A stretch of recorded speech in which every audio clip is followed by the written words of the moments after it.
dan bersukacita dalam dekatmu, dan ku memujimu, Yesus. Kudus dan mulia Engkau, Yesus. Ku rindu memuji nama Yesus. Ku tinggikan namamu, ku muliakan namamu, oh Yesus. Haleluya, ku puji Kau, Yesus. Ku akan bernyanyi bagi Yesus. Ku tinggikan namamu, ku muliakan namamu, Tuhan.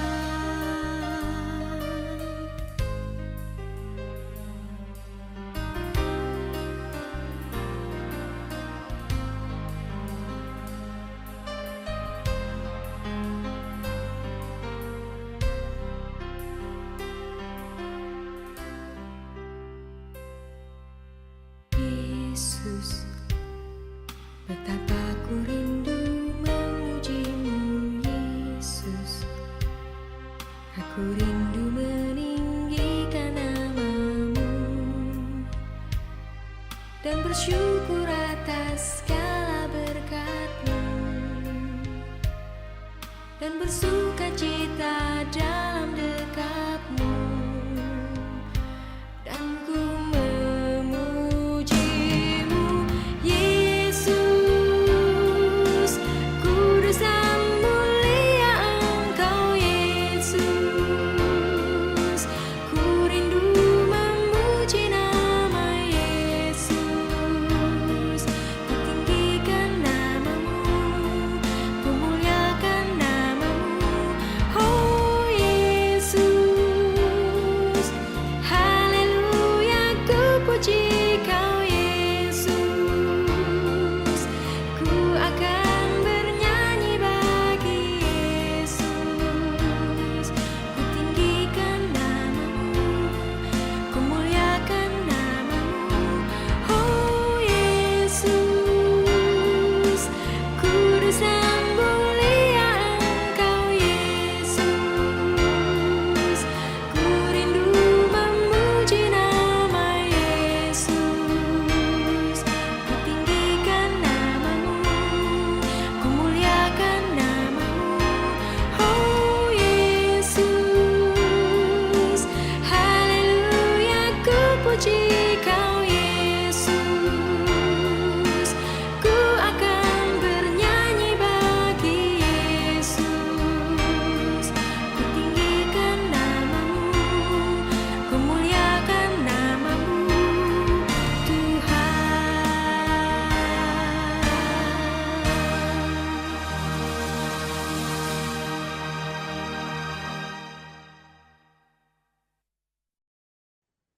Shalom semuanya, terima kasih Pastor Timi untuk undangannya dan kita akan belajar bersama untuk bahasan Yesus Kristus Juru Selamat.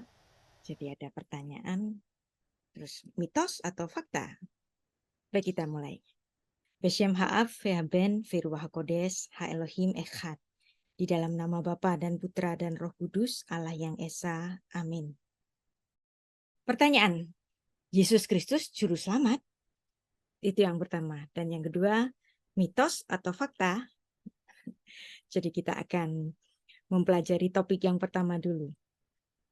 Dan kita akan mempelajarinya, memahami Yesus dalam konteks keyahudiannya. Dan saya akan mengupasnya secara eksegesis pardes, yang biasanya pijakan utamanya adalah membaca naskah Alkitab secara pesyat, secara literal, jujur, lurus, apa adanya. Dan kemudian bisa naik nanti ke bahasan mengenai alegorisnya juga secara deras, yang dimana di dalam tahapan deras ini ada prinsip dari Hillel yang biasanya saya pakai itu adalah binyan af min katuf echad, yaitu intertextuality study, mempelajari kata-kata yang sama yang dipakai di Perjanjian Lama dan juga dipakai di dalam Perjanjian Baru. Memang Perjanjian Baru ditulis dalam bahasa Yunani, Tetapi Anda harus ingat bahwa yang menulis adalah orang-orang Yahudi. Jadi meskipun Perjanjian Baru ditulis dalam bahasa Yunani, tapi mindset penulisnya itu secara Yahudi. Jadi tetap kita akan mempelajari dari eksegesinya orang Yahudi. Yang terpenting di sini kita akan mempelajari intertextuality study. Binyan af min katuf ehad. Bahasan kata-kata yang sama dari Perjanjian Lama dan Perjanjian Baru, dan kita korelasikan kepada satu sosok yang kita pelajari malam ini, yaitu Yesus Kristus. Dan intertextuality study-nya adalah mengenai kata juru selamat. Bahasa Ibrani-nya Moshia. Bahasa Ibrani Moshia ini kata dasarnya itu Yasha. Nah, bagaimana kata Yasha bisa berubah menjadi Moshia? Nah, jika Anda mempelajari sastra bahasa Ibrani, Anda akan tahu bahwa kata Moshia itu berhubungan dengan kata Ibrani lainnya namanya Yasha. Kata Yasha di dalam Perjanjian Baru yang dalam bentuk partisipal hif'il aktif kausatif ini ditulis dengan Moshia. Nah, Moshia ini artinya juru selamat. Lukas 2 ayat 11. Malaikat dari surga memberikan satu maklumat. Mengatakan demikian. Hari ini telah lahir bagimu juru selamat, yaitu Kristus, Tuhan di kota Daud.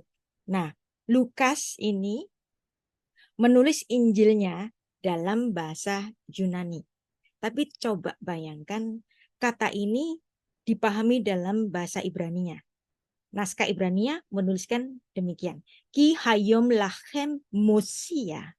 Asyerhu Hamasyah Adonai Beir David.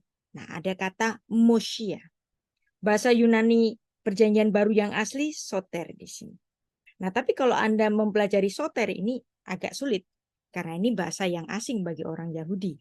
Nah, maka untuk mengkorelasikan dengan Perjanjian Lama, kita harus memindahkan kata soter ini kepada aksara Ibraninya, yaitu Moshia. Ki hayom yulat lachem Moshia.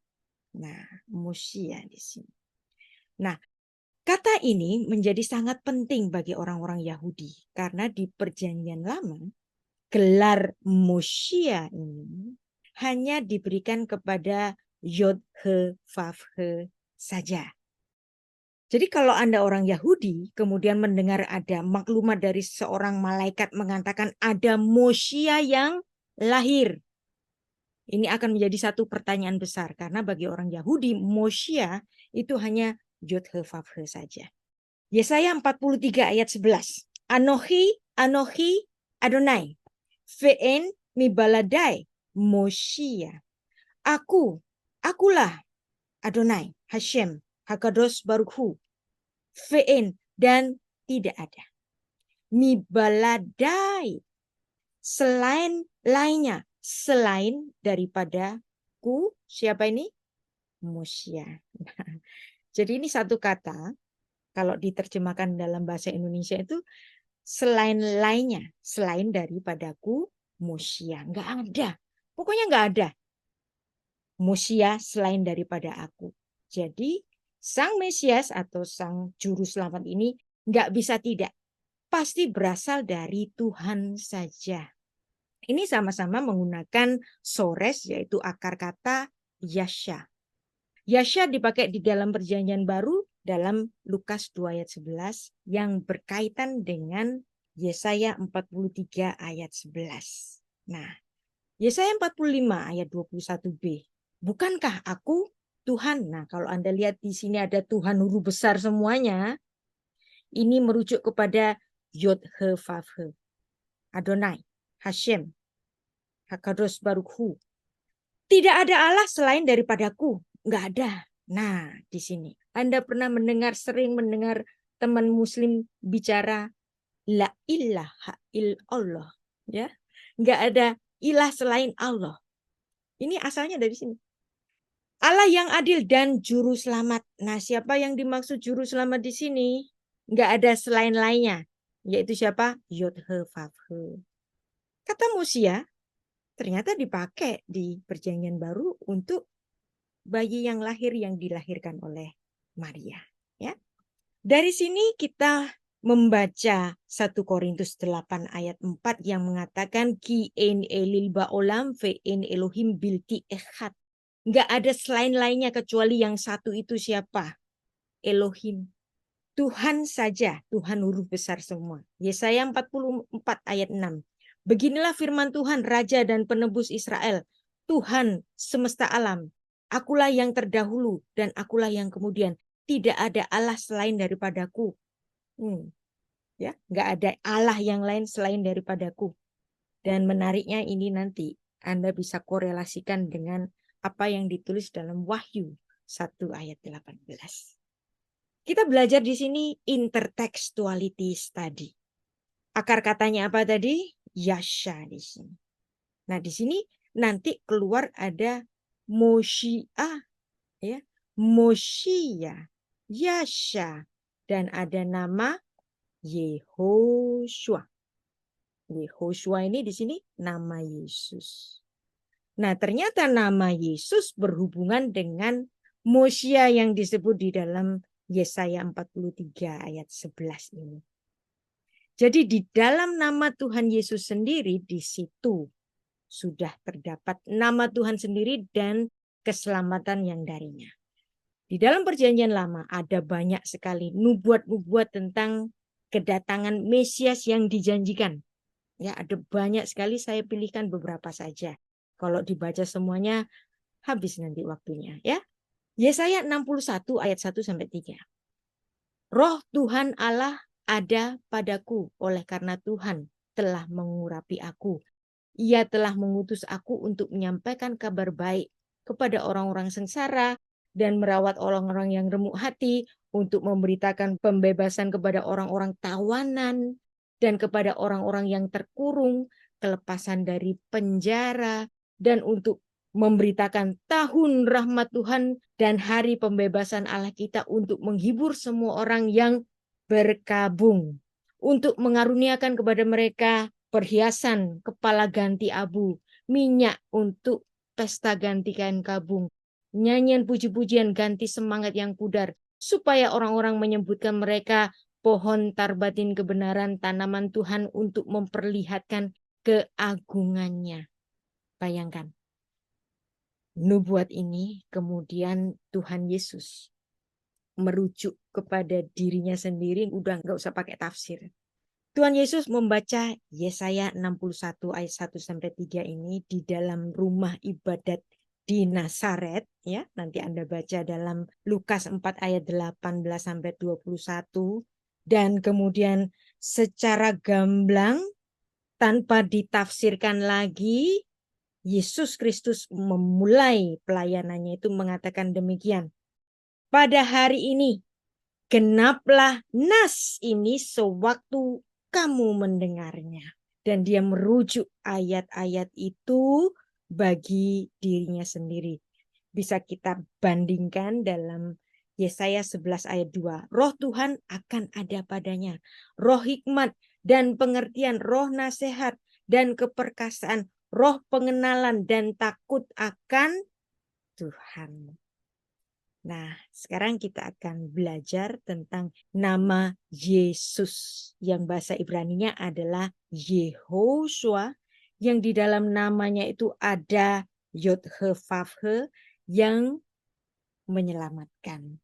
Dan Yod-He-Vav-He di dalam daging adalah dirinya. Adonai Babasar. Dia adalah Yesus Kristus. Ya. Kata juru selamat dalam bahasa Ibrani adalah Moshia. Adalah satu gelar yang menegaskan ulang nama Yesus. Yehoshua yang artinya Yod-He-Vav-He, nama Tuhan. 4 huruf suci itu. Dia yang menyelamatkan. Dan ketika Tuhan Yesus memasuki Yerusalem pada Minggu Palem itu, orang-orang di Yerusalem berteriak apa? Hosana. Nah, ternyata kalau Anda benar-benar belajar tentang sastra Ibrani, Anda akan bergetar bahwa ucapan Hosana yang dari bahasa Ibrani Hoshia Nah, ini pun memakai akar kata yang sama, yaitu Yasha. Akar kata yang sama dengan nama Yesus sendiri. Jadi ketika orang-orang itu berteriak, Hosana, itu seperti meneriakkan nama Yesus sendiri. Gelar juru selamat, Mosia yang dikenakan kepada Yesus, ini sangat menantang setiap orang Yahudi, maupun kita semua. Yesaya 43 ayat 11 tadi. Dan kita diajak untuk bertanya bersama-sama, apakah ada seseorang yang kurang daripada Allah dapat menyelamatkan umatnya?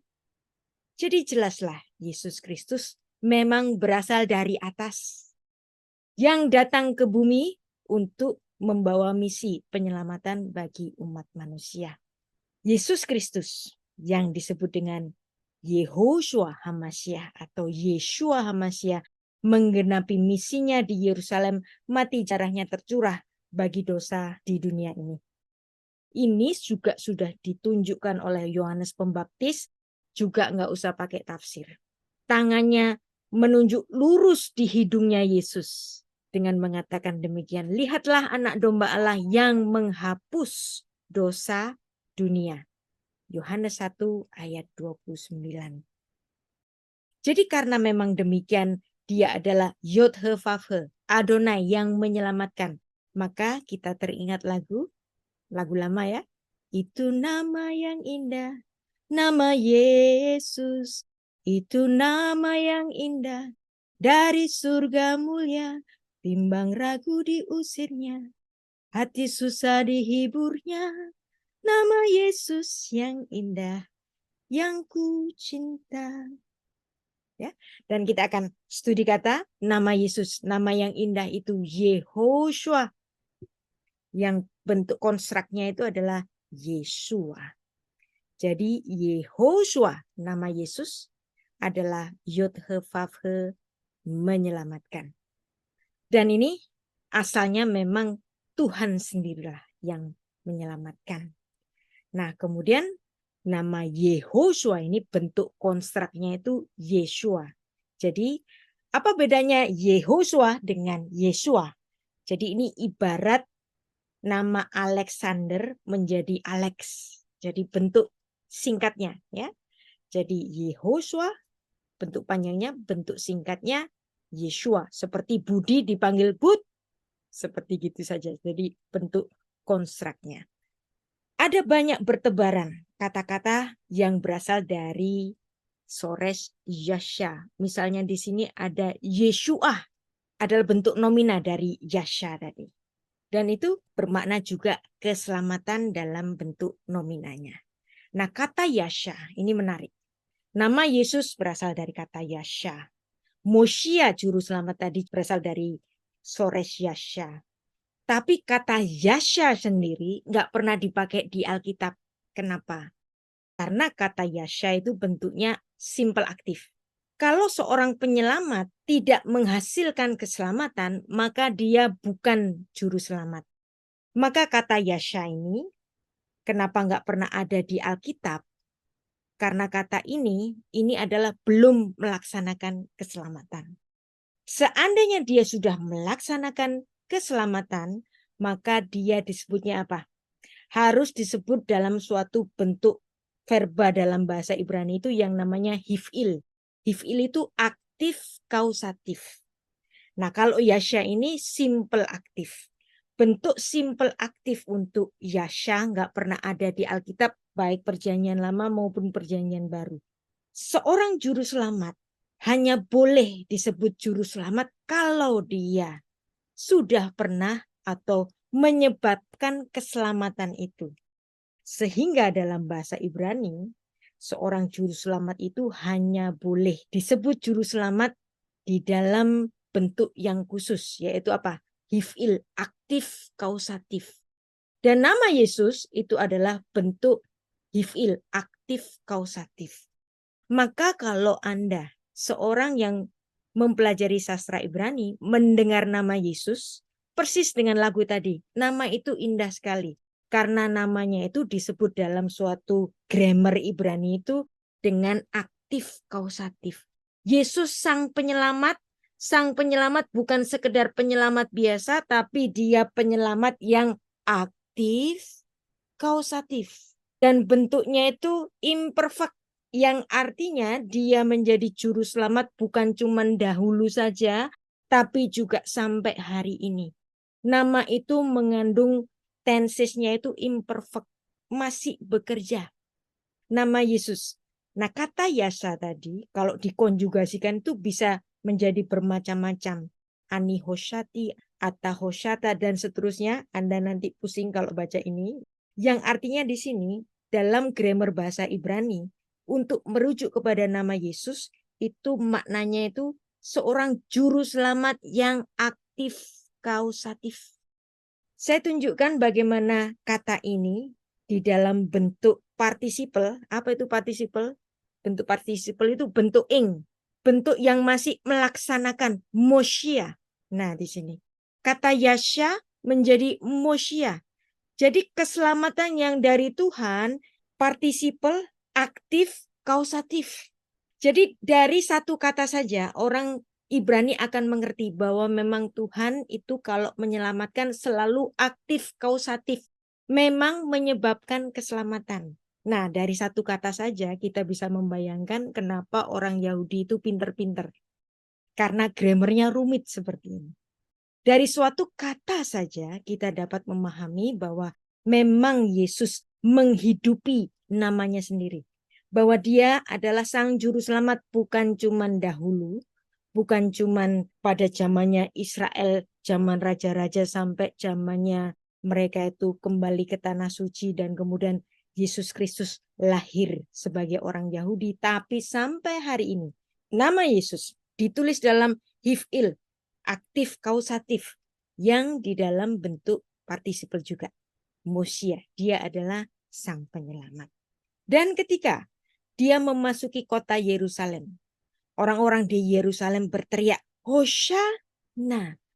Kata Hosha ini adalah hifil imperatif untuk sores yang sama, Yasha. Wow.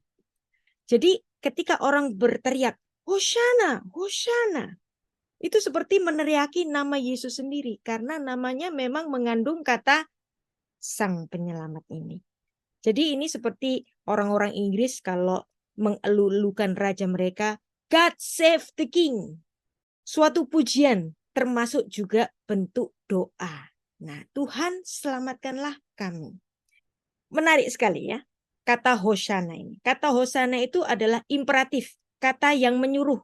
Tuhan selamatkanlah. Nah, tapi emang kita siapa bisa nyuruh-nyuruh Tuhan untuk menyelamatkan kami? Ya, kita rasanya kejauhan untuk nyuruh Tuhan. Maka sesuai tata krama bahasa Ibrani, karena kita manusia itu nggak layak untuk nyuruh-nyuruh Tuhan, maka kemudian ditambahi kata na. Kata na ini artinya please, interjection. Kan kita nggak layak tuh nyuruh Tuhan, selamatkanlah. Nyuruh-nyuruh Tuhan kan? Nggak boleh. Maka harus ditambahi kata please. Nah, di sini. Hosana, aku nyuruh Tuhan untuk menolongku. Tapi aku nggak layak untuk nyuruh Tuhan. Maka ditambahi please. Tolonglah kami, please. Jadi kebiasaan orang Yahudi yang minta tolong kepada Tuhan dan kemudian ditambahi interjection please. Nah, kiranya engkau berkenan. Nah, itu juga bisa menjadi satu teladan bagi kita. Allah yang maha tinggi, walaupun dia sanggup menolong kita, tapi kita nggak layak untuk menyuruhnya. Maka kita tambahi nah. Di sini Matius 21 ayat 9 mencatat peristiwa itu. Dan orang banyak yang berjalan di depan Yesus, Yeshua. Dan yang mengikutinya dari belakang berseru, katanya, Hosana, selamatkanlah kami. Hai anak Daud, diberkatilah dia yang datang dalam nama Tuhan. Hosana, selamatkanlah kami di tempat yang maha tinggi. Jadi ini sekaligus pujian, sekaligus permintaan tolong bahwa kita manusia hanya bisa ditolong oleh Allah yang datang melalui Yesus Kristus. Dan disinilah kita mengenal kata atau istilah Hosana, Matius 21 ayat 9. Dan juga dalam Yohanes juga dicatat mengenai teriakan dari orang-orang Yahudi yang berteriak Hosana, memanggil namanya sendiri. Kata Hosana sudah dikenal oleh orang-orang Yahudi sejak Perjanjian Lama, Mazmur 118 ayat 25. Ya Tuhan, berikanlah kiranya keselamatan. Ya Tuhan, berikanlah kiranya kemujuran. Ana, please, aku memohon Ana. Adonai, Tuhan yang kudus. Hosiana, selamatkanlah kami. Na, please. Ana, aku memohon. Adonai, Hatslika. Jadikanlah aku beruntung. Nah, please. Nah, ini kan nyuruh-nyuruh Tuhan. Tapi nyuruh-nyuruh Tuhan itu nggak boleh kan? Ya, karena Tuhan ketinggian untuk kita suruh. Maka ditambahi kata interjection di sini. Nah, ana di sini. Semuanya artinya please. Kalau orang Yahudi itu menyebut kata interjection 3 kali, ini artinya extremely. Tuhan, please, extremely. Aku menyuruh engkau, tapi please, untuk menyelamatkan kami. Jadi di sini saya memberikan satu ilustrasi. Orang boleh disebut seorang juru selamat kalau dia benar-benar telah melaksanakannya dan menyebabkan keselamatan bagi orang yang ditolongnya. Di sini ada firefighter, dia menjadi juru selamat yang memberi dampak keselamatan. Kepada siapa? Kepada anak kecil yang sedang digendongnya. Demikianlah Yesus Kristus. Dia seorang juru selamat, bukan juru selamat biasa, tetapi dia juru selamat yang memberi dampak. Bukan cuma dahulu, tetapi untuk selamanya. Dan sekarang masih bekerja. Karena apa? Karena Mosia di sini, tensesnya adalah yang masih bekerja. Nah, kita baca lagi. Yesaya 43 ayat 11. Anohi, Adonai, ve'en mi baladai. Mosia, enggak ada selain lainnya seorang juru selamat kecuali aku, mi baladai. Enggak ada selain lainnya. Aku saja. Misi inilah yang dibawa Yesus Kristus dalam inkarnasinya ke bumi. Dan Maria, hatiku bergembira karena Allah, juru selamatku. Fatagel ruahi be Elohei yish'i, Allah dari keselamatanku. Maria. Maka dengan Immaculate Conception, dia melahirkan bayi yang kudus itu. Dan berita lagi yang disampaikan kepada Yusuf, dalam mimpinya itu, ia akan melahirkan anak laki-laki dan engkau akan menamakan dia Yesus. Karena dialah yang akan menyelamatkan umatnya dari dosa mereka. Nah, jelas sekali nama Yehoshua. Yeshua di sini bentuk konstraknya. Yeshua. Kihu Yoshia. Yeshua karena dia Yoshi, karena dia menyelamatkan, mengakibatkan keselamatan. Et amu pada umatnya. Mekatutehem. Dari dosa-dosa mereka. Hanya Allah yang menjadi juru selamat manusia dan tidak ada yang lain. Yesaya 43 ayat 11. Dan rasul-rasul pun bersaksi bahwa Yesus adalah sang juru selamat itu. Dialah yang ditinggikan oleh Allah. Di sini ada pertanyaan. Dianya ini siapa? Dianya pasti Yesus kan? Yang ditinggalkan oleh Allah. Lah, ini Allah ini siapa gitu kan? Ini biasanya kita kan biasanya berdebat di situ. Dengan tangan kanannya menjadi pemimpin dan juru selamat supaya Israel dapat bertobat dan menerima pengampunan dosa. Nah, di sini meskipun menulis Allah, tetapi secara kontekstual makna Allah di sini adalah Bapa. Yang dimana Bapa mengaruniakan Sang Putra seperti yang ditulis dalam Yohanes 3 ayat 16, karena begitu besar kasih Allah pada dunia ini sehingga dia mengaruniakan anaknya yang tunggal itu.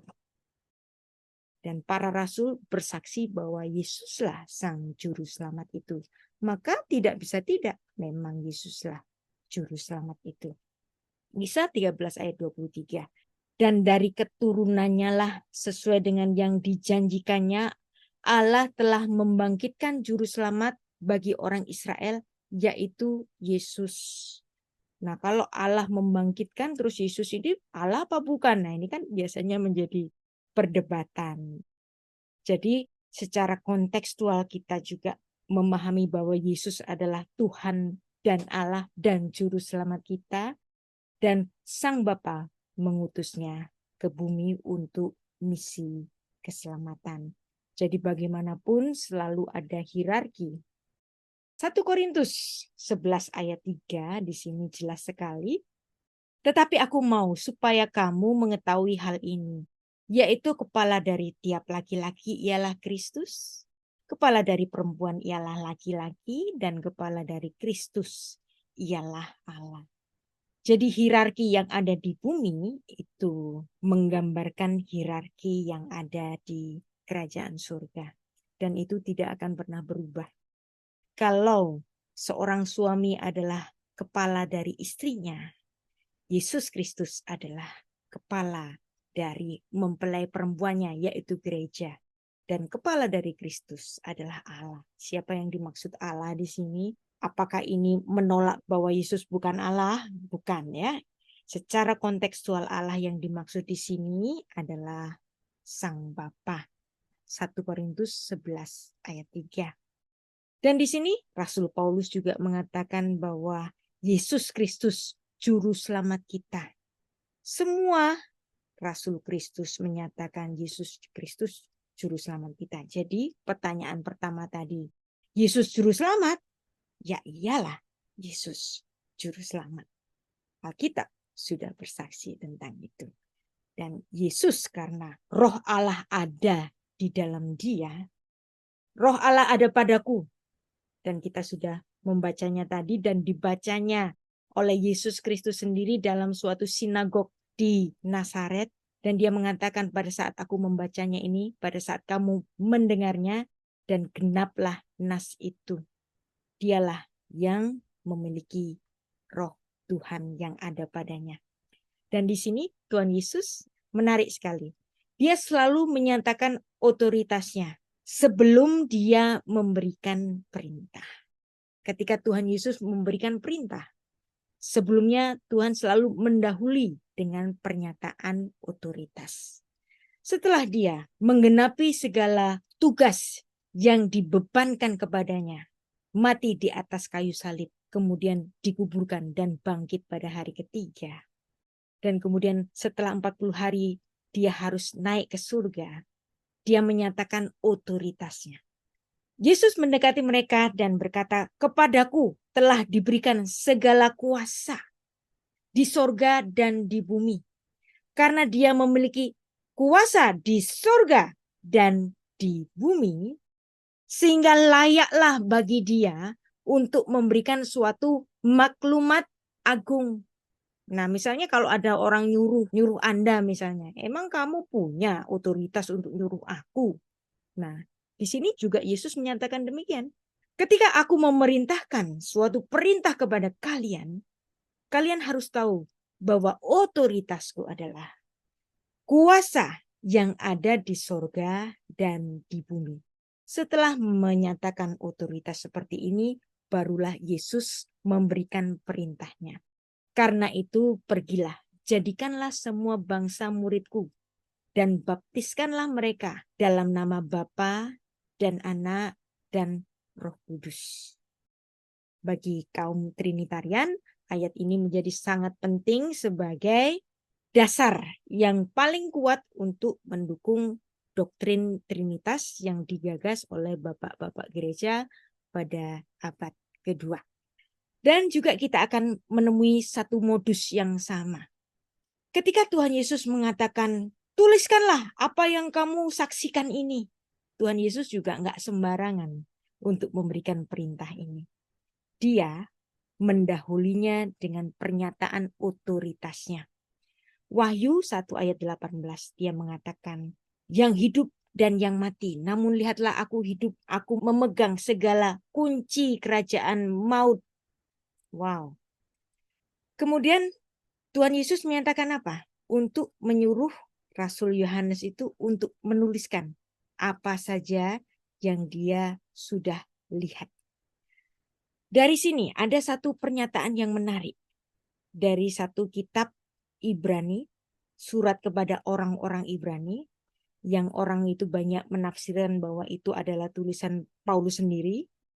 Ibrani 13 ayat 8. Nah, kalau orang Ibrani membaca ayat ini, hatinya akan bergetar. Kenapa? Karena ini adalah bentuk sidur yang biasa mereka bacakan. Yesus Kristus tetap sama, baik kemarin maupun hari ini sampai selama-lamanya.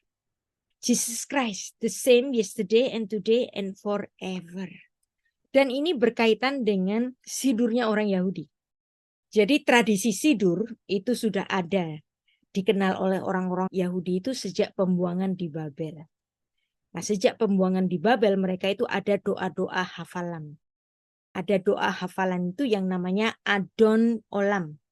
Sang penguasa semesta, Adon Olam, Asher Malach, Beterem Kol, Yitzir Nivra. Ya Tuhan yang kekal yang telah memerintah sebelum segala ciptaan tercipta olehnya. Leet naasa behepso kol. Saat segalanya tercipta atas kehendaknya. Azai melek smonigra. Maka namanya sang raja itu dimasyhurkan. Ve'achare kiklot hakol. Levado yimlok nora. Vehu haya. Vehu hove. Vehu yihiye. Bitif arah. Nah, ungkapan yang kepada Yod-He-Vav-He ini diucapkan kepada Yod-He-Vav-He saja. Dia telah ada, dia sekarang ada, dia akan ada di dalam kemuliaan. Ini equal sidur ini dengan apa yang ditulis dalam Ibrani 13 ayat 8.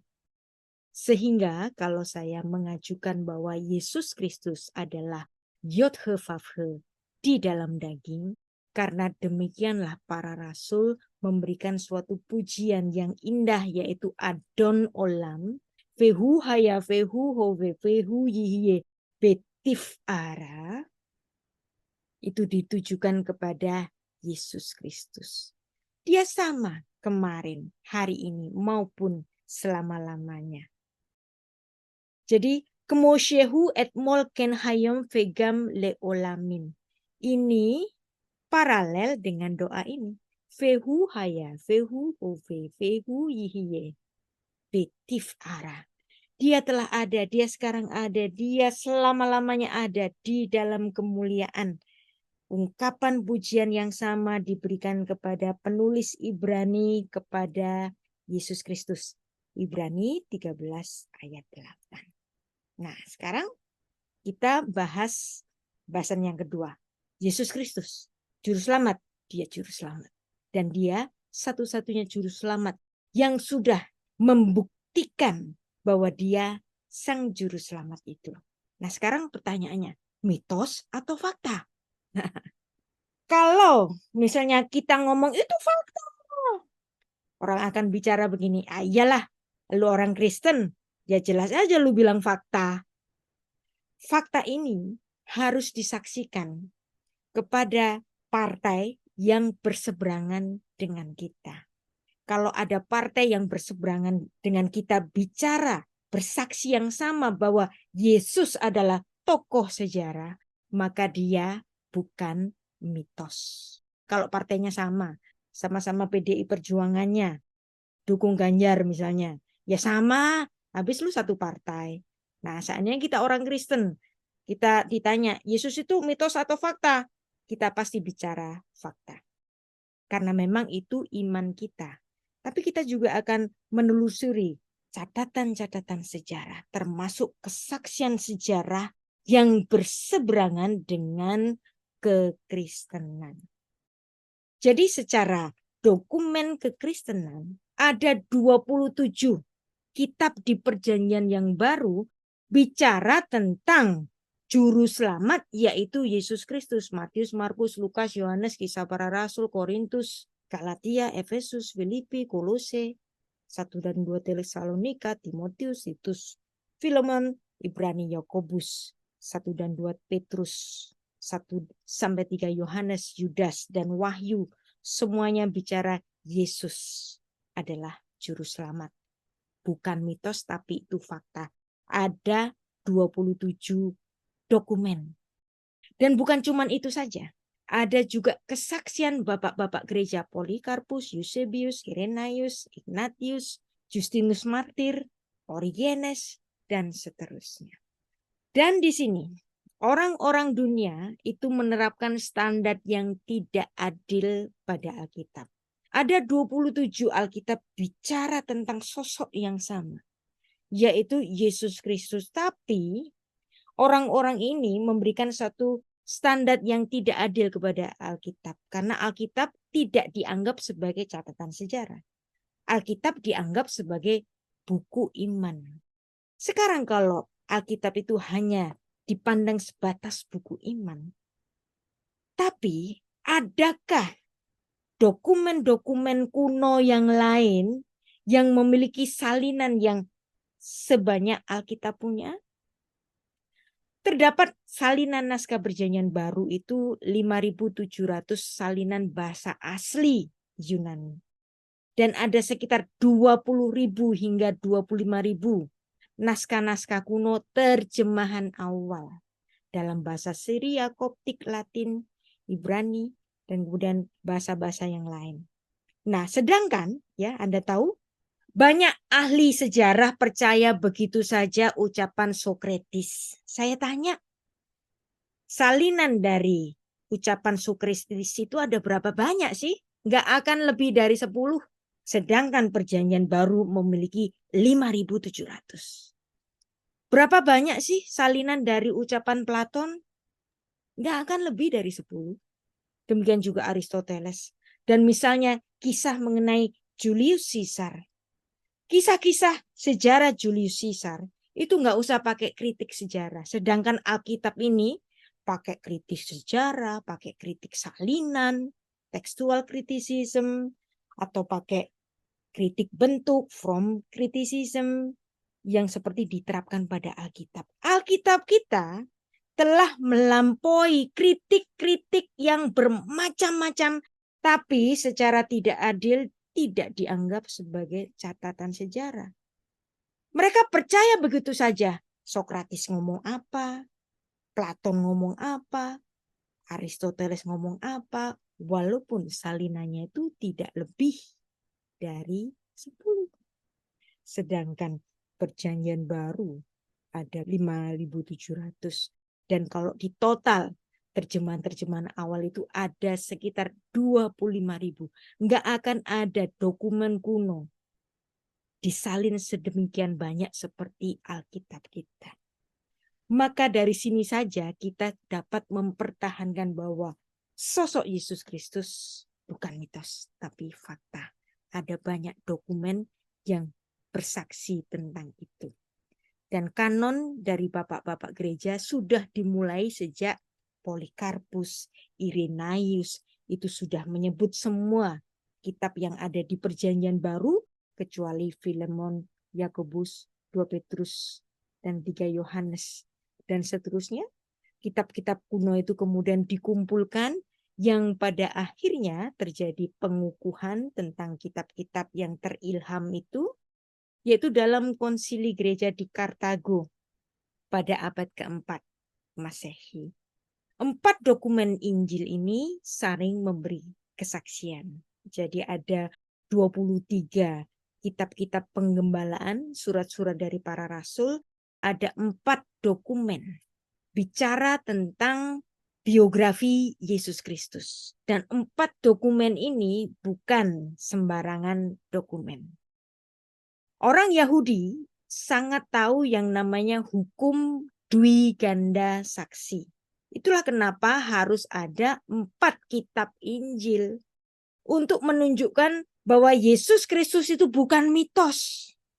tetapi suatu kesaksian yang mendukung syarat dari hukum.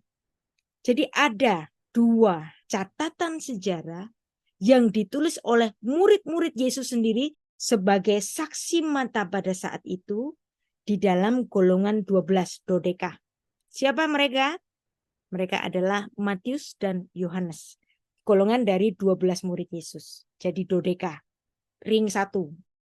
Dan kemudian di ring 2-nya itu ada golongan murid-murid Yesus dari 70 murid-murid Yesus. Dua dari golongan 70 murid Yesus, mereka adalah Markus, Yohanes Markus, dan Lukas. Dari mana kita tahu bahwa Markus dan Lukas ini adalah salah satu dari ke-70 murid Yesus itu?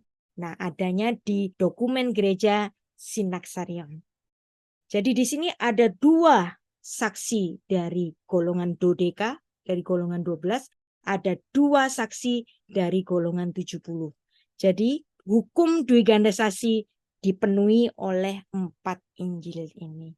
Jadi adanya 4 Injil ini bukan kebetulan, tapi betul-betul suatu kitab yang memenuhi hukum duiganda saksi. Walaupun demikian, dalam sejarah dari kekristenan ini ada saja golongan-golongan yang kemudian nyeleneh. Misalnya ajaran dari Basilides dari Alexandria. Mereka itu menyangkali bahwa Yesus benar-benar datang sebagai manusia. Kedatangan Yesus dipercaya hanyalah suatu penampakan saja, tapi bukan benar-benar daging. Nah, ini ajaran dari Basilides yang memberikan dasar-dasar dari orang-orang yang tidak setuju dengan kekristenan itu untuk merujuk bahwa Yesus itu sekedar tokoh mitos saja. Tapi mereka tidak memandang bahwa sebenarnya Alkitab sendiri sudah mempersiapkan hukum-hukum duiganda saksi untuk bersaksi tentang Yesus Kristus ini. Pemikiran Basilides dari Alexandria ini sejalan dengan konsep doketisme, yang kemudian ini juga membentuk mitos-mitos tentang Yesus Kristus. Nah, tetapi Alkitab sendiri yang sudah memenuhi hukum duiganda saksi mengatakan dalam Yohanes 1 ayat 14, firman itu telah menjadi manusia dan diam, eskenosen, berkemah, bertabernakel di antara kita, dan kita telah melihat kemuliaannya, yaitu kemuliaannya yang diberikan kepadanya sebagai anak tunggal Bapa, penuh kasih karunia dan kebenaran. Vehadafar, nihye basar. Dan firman itu dia telah menjadi daging manusia. Jadi terjemahan manusia di sini merupakan terjemahan kontekstual. Bahasa aslinya nulisnya apa? Saks, ya, saks itu bahasa Yunani. Di sini ada saks, artinya daging. Naskah bahasa Ibrani-nya juga nulis basar, daging. Dan kemudian di sini ada juga warning dari para rasul. Salah satunya yaitu Rasul Yohanes sendiri mengatakan, sebab banyak penyesat telah muncul dan pergi ke seluruh dunia yang tidak mengaku bahwa Yesus Kristus telah datang sebagai daging. Ensarki. Nah, kata ensarki ini, ya, ensarki kan bahasa Yunani. Inilah yang membentuk kata inkarnasi, enkarne. En itu di dalam, karne itu daging. Enkarne membentuk kata inkarnasi. Bahasa Yunaninya ensarki. Yesus telah datang sebagai daging di dalam daging. Dan ini tidak boleh disangkali. Nah, sekarang apakah Yesus Kristus itu mitos atau fakta? Secara dokumen kekristenan sudah memenuhi hukum duiganda saksi. Bahkan ada 27 dokumen kuno bicara tentang Yesus Kristus yang sama, dan salinannya ada 5.700 bahasa asli. Yang bahasa terjemahan kuno ada sekitar 25.000. Itu kan dari sisi Kristen yang masih orang itu masih mempertanyakannya. Nah, sekarang saya akan memberikan suatu fakta. Dimanapun pengakuan pihak musuh yang paling musuh, itulah yang tidak bisa ditolak lagi oleh mitra dan sekondernya. bahwa sebenarnya walaupun Yesus itu lahir sebagai orang Yahudi dan kemudian pengikut-pengikut Yesus itu juga adalah orang Yahudi sendiri, tetapi di antara orang Yahudi ini terjadi perpecahan. Ada orang Yahudi yang percaya Kristus, ada orang Yahudi yang belum percaya Kristus, yang masih mengikuti tradisi-tradisi Yahudi, yaitu Yahudi Rabbinik. Sekarang saya akan bercerita tentang adanya Konsili Jamnia. Konsili Jamnia ini terjadi di antara tahun 90-an atau 95 atau bahkan sampai 100 Masehi. Jadi sekitar itu. Jadi di antara kurun tahun ini ada suatu konsili, pertemuan dari para agamawan Yahudi, yang dimana pada saat itu mereka mengadakan sidang untuk memisahkan diri dari orang-orang Yahudi lainnya yang telah menjadi murid Kristus. Saat itu yang menjadi salah satu pemimpin dari sidang Konsili Jamnia ini adalah Shmuel Hakatan salah satunya, dan yang lain itu ada Rabi Akiva. Dan ini menarik sekali karena pada saat itu pada abad awal Masehi terjadi gesekan. Setelah runtuhnya Bait Allah di Yerusalem, itu terjadi gesekan yang luar biasa di antara orang Yahudi sendiri, murid-murid Kristus yang percaya kepada Kristus dan orang-orang Yahudi yang belum percaya. Dan kalau kita membaca Matius pasal 24, di situ ada khotbah Yesus di Bukit Zaitun kan, yang menubuatkan keruntuhan Yerusalem. Dan ketika ada deru perang, murid-murid Yesus ini tidak ikut ada di dalam Yerusalem itu karena Tuhan Yesus sudah memberikan warning. Naiklah ke gunung. Murid Yesus yang percaya Yesus ini pada zaman itu mereka lari ke Pela, ke Transyordan. Sehingga tidak ada murid-murid Yesus yang ikut mati pada perang di Yerusalem pada tahun 70 Masehi. Dan di tahun 70 Masehi itu terjadi keruntuhan Yerusalem, termasuk Bait Allah yang ada di situ diruntuhkan oleh Jenderal Titus dan serdadu-serdadunya. Dan terjadilah satu nubuat yang persis yang sudah dikhotbahkan oleh Yesus Kristus. Tapi apakah pemenuhan khotbah ini membuat sebagian orang Yahudi itu menjadi bertobat? Ya mungkin bagi sebagian orang Yahudi ada yang bertobat dan kemudian mengaku Yesus.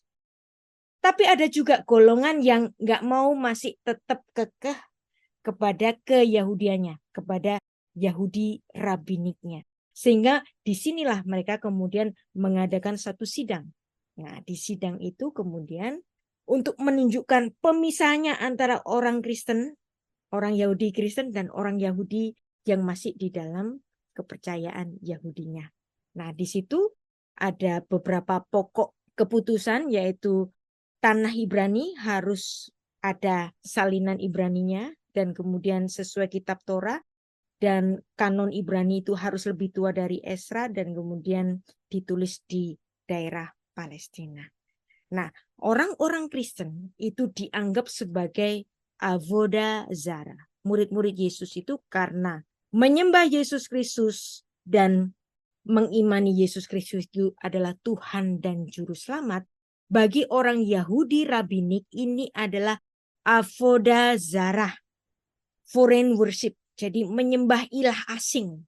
Kamu itu menyembah ilah selain Elohim. Kenapa? Karena memang mereka adalah golongan yang tidak percaya pada Yesus Kristus. Dari situ kemudian mereka yang masih dengan keyahudiannya kemudian menyusun sebuah doa kutukan yang disebut dengan Birkat Haminim. Kutukan bagi kaum bidat, minim itu bidat. Jadi para pengikut Yesus itu disebut bidat oleh Yahudi Rabbinik pada abad pertama. Isinya kayak gimana sih Birkat Haminim itu? Nah, ini ditulis dalam Rosh Hashanah 31b dan Berachot 28b. Ini kapan ditulisnya? Setelah Bait Allah runtuh, setelah mereka itu mengadakan sidang di Jamnia. Dan ini menarik sekali. Dan pemimpinnya, salah satu di pemimpin itu namanya Shmuel Hakatan. Shmuel Hakatan ini menyusun ungkapan doa. Jadi doa kutukan kepada orang Kristen. Ya. Isinya begini, Lam sumadim al-tikfah, kepada orang-orang yang murtad tidak akan ada harapan bagi dia. Jadi orang-orang yang mengikut Yesus itu dianggap sebagai apa? Orang-orang yang murtad. Lam sumadim. Ummal khutsadon mehera te akhir beyaminu. Dan pemerintahan yang jahat biarlah dicabut dan dimusnahkan pada hari-hari kita. Ini adalah kutukan kepada siapa? Pemerintah Romawi. Hanotrim, jelas di sini. Siapa itu Hanotrim? Orang-orang Kristen. Notsri itu para pengikut Yesus orang Nazaret. Haminim, para bidat. Segera saat ini juga kerega yovedu, mereka akan lenyap, maksudnya mati. Nah, jadi dikata-katain di dalam doa kutukan orang Yahudi hasil konsili di Jamnia. Ketika orang Kristen dengar ini marah dong. Nah, dan disinilah terjadi perpisahan. Kalau dulu murid-murid Kristus itu bersama-sama beribadah di sinagog, sejak konsili di Jamnia ini menjadi satu pemisahan. Orang-orang Kristen, murid-murid Yesus, melakukan ibadah-ibadah di rumah-rumah, sedangkan yang di sinagog adalah orang-orang Yahudi yang tidak menerima Kristus. Jadi saat itu segregasinya sangat jelas. Dan orang-orang yang beribadah di sinagog ini ngata-ngatain orang Kristen apa? Dengan kutukan bidat tadi yang disusun oleh Shmuel Hakatan. Tapi orang Kristen ini marah sekali. Dari situlah kenapa kemudian segala bentuk dokumen-dokumen kuno kekristenan tidak lagi menulis ke dalam bahasa Ibrani, tetapi menulisnya ke dalam bahasa Yunani. Walaupun memang selaras dengan kehendak Tuhan bahwa Injil Kristus itu memang harus disebarkan kepada orang-orang lain, bangsa-bangsa di seluruh dunia yang saat itu bahasa internasionalnya adalah Yunani, maka selaras dengan itu pula dokumen-dokumen kuno gereja purba itu ditulis dalam bahasa Yunani. Dan orang Kristen pun saat itu merasa marah kepada orang Yahudi karena apa? Dikata-katain, dibidat-bidatin, dan kemudian dilaknat-laknatin gitu kan. Tapi sebenarnya dalam Berachot 28 ini, kalau Anda pembaca kitab Talmud, ini menarik sekali. Kalau Anda bisa baca ini kan tadi doa tadi itu kan disusun oleh Shmuel Hakatan. Di sini bacanya begini, Leshana akheret shekhacha. Jadi pada saat di konsili Jamnia ini, ya di sini, Shmuel Hakatan itu menyusun doa kutukan untuk kaum bidat, yaitu orang Kristen. Tapi sebenarnya di kitab Talmud yang sama itu nulis gini, si Shmuel Hakatan ini di tahun berikutnya dia sudah melupakan doa itu, yang artinya sebenarnya orang Yahudi itu sudah nggak marah lagi. Kenapa saat itu marah? Kita kan pernah juga marah sama orang, kemudian kita marah-marahin dia, kita keluar kata-kata kasar. Terus kemudian kita cabut. Dan sebenarnya kutukan kaum bidat tadi di tahun berikutnya menurut Berachot 28 ini, kutukan kaum bidat itu sudah dicabut oleh siapa? Shmuel Hakatan. Leshana akheret shekhacha. Tapi orang-orang Kristen sudah terlanjur sakit hati, makanya kemudian kekristenan itu menjadi seperti terpisah dari keyahudian. Nah, di sini ya. Jadi sebenarnya kita semua, siapapun di antara kita, baik orang Yahudi maupun orang Kristen, pijakannya itu apa? Pijakannya itu monotheism Abraham. Dan kemudian di sini karena ada segregasi tadi, ada konsili di Jamnia yang melahirkan doa kutukan kaum bidat yang menyakiti hati orang Kristen, dan kemudian terjadi perpisahan, yang Yahudi di sinagog, terus yang Kristen di rumah-rumah. Gereja pun belum ada. waktu itu. Dari sini terjadi pemisahan. Dan seterusnya masih terjadi di bagian-bagian yang lain. Orang-orang Yahudi itu melakukan perlawanan-perlawanan kepada orang Kristen, termasuk dokumen Sanhedrin 43A ini. Ya. Dan di sini dokumennya orang Yahudi yang sedang berseteru dengan orang Kristen itu nulis demikian. Ba'erev hapesak. Jadi pada malam Paskah itu, Erev Pesak, pada Erev Pesak itu, Yesus Kristus, Yesus dari Nazaret ini dihukum dengan cara dirajam. Yang artinya orang Yahudi yang saat itu menjadi seteru bagi Yesus Kristus menuliskan dalam kitab tradisi mereka, dalam kitab sejarah mereka bahwa Yesus itu ada. Yang artinya Yesus Kristus itu walaupun di sini di Sanhedrin 43 itu ditulis dalam sisi negatifnya, tetapi sosok Yesus adalah sosok yang ada di dalam sejarahnya orang Yahudi, yang dimana orang Yahudi itu percaya Yesus pernah ada dan dia dianggap sebagai penyesat saat itu.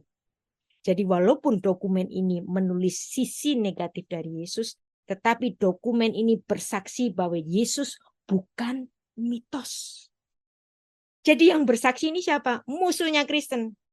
Jadi kalau pihak musuh yang paling musuh bersaksi tentang keberadaan Yesus, berarti Yesus bukan mitos.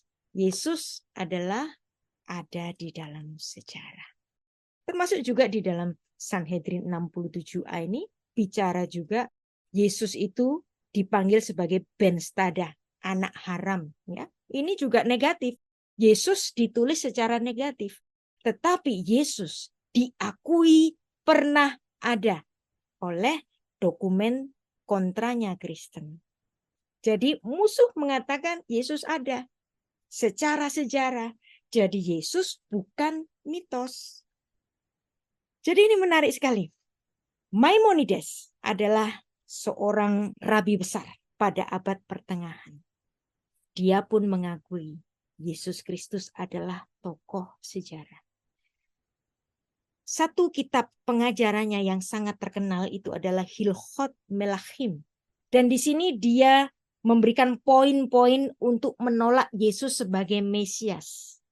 Poinnya menarik. Ketidaksetujuannya bahwa Yesus itu adalah Mesias itu nggak usah kita gubris, karena memang imannya orang Yahudi dengan iman kita kan beda, ya. Tetapi yang kita soroti di sini bahwa Maimonides itu mengakui Yesus ada di dalam sejarah. Nah, Hilchot Melachim 11 ayat 3. Jangan berpikir bahwa Raja Mesias itu perlu melakukan keajaiban dan tanda menciptakan realitas baru di dunia atau membangkitkan orang mati. Nah, ini semua ini merujuk kepada karakter Yesus Kristus, bukan? Hilchot Melachim 11 ayat 3. Hilchot Melachim 11 ayat 5 nulis gini. Dan jika dia tidak berhasil atau dia terbunuh, diketahui bahwa dia bukanlah Mesias yang dijanjikan oleh Taurat.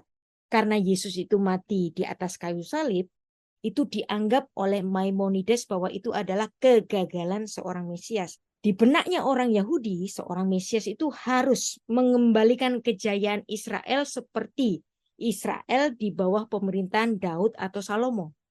Dan karena Yesus itu mati, maka dianggap Yesus ini bukan Mesias. Karena dia tidak mengembalikan kejayaan Israel seperti Daud dan Salomo. Penolakan dari Maimonides. Hilchot Melachim 11 ayat 5. Hilchot Melachim 11 ayat 6 lebih menarik lagi. Bukan cuma penolakannya secara implisit yang dia tolak, tetapi dia merujuk kepada sosok yang dia tolak itu. Bahkan Yesus, orang Nazaret, yang tampaknya akan menjadi Mesias, dia dibunuh, dia mati. Maka kalau dia mati, dia bukan Mesias. Yang artinya di sini, Maimonides, walaupun menulis Yesus secara negatif dan penolakannya bahwa Yesus adalah Sang Mesias, Maimonides, Rambam, Rabbi Moses ben Maimon ini, dia memandang Yesus adalah tokoh sejarah, bukan mitos. Jadi kesaksian dari musuh yang paling musuh ini tidak bisa disangkal. Saya ada banyak menulis dalam Sarapan Pagi Biblika, situs saya, untuk menanggapi kritik-kritik terhadap penyaliban Yesus yang katanya mitos, yang katanya diserupakan, itu semuanya jawaban-jawabannya ada saya tulis di situ. Nanti Anda bisa membacanya di situs Sarapan Pagi Biblika. Dan ada buku yang menarik di sini. Ada sahabat saya, seorang Muslim bernama Ardiansyah. Dia seorang NU dari Nahdlatul Ulama. Dia menulis satu buku Memahami yang Disalahpahami. Jadi apa sih yang disalahpahami oleh orang Muslim terhadap Kristen itu? Dia menulis semuanya yang disalahpahami itu. Oh, salah pahammu itu di sini, salah pahammu di sini. Kalau misalnya ada di Al-Maidah itu ada yang menulis seolah-olah itu seperti Trinitas, tapi itu sebenarnya bukan Trinitasnya yang Kristen imani, tetapi itu adalah satu Trinitas yang tidak sama dengan yang diajarkan oleh bapak-bapak gereja. Nah, itu bahasanya semua di sini. Orang Yahudi maupun orang Islam sendiri memandang Yesus Kristus adalah tokoh sejarah yang dimana dia bukan mitos. Demikianlah Yesus diakui oleh kita sebagai Sang Mesias, Anak Allah yang hidup. Dan kriteria yang digariskan oleh orang-orang Yahudi itu sebenarnya sudah terpenuhi di dalam Yesus Kristus. Nah, dulu memang ada satu sosok yang namanya itu Simon Bar Khokhbah. Dia itu dideklarasikan oleh Rabi Akiva bahwa dia adalah Mesias yang dijanjikan. Bukan Yesus Kristus, tapi Simon Bar Khokhbah. Dan mereka mengadakan satu pemberontakan kepada pemerintah Romawi pada tahun 135 Masehi. Tetapi apa yang terjadi? Baik Simon Bar Khokhbah dan Rabi Akiva pada akhirnya menerima hukuman mati dari pemerintah Romawi.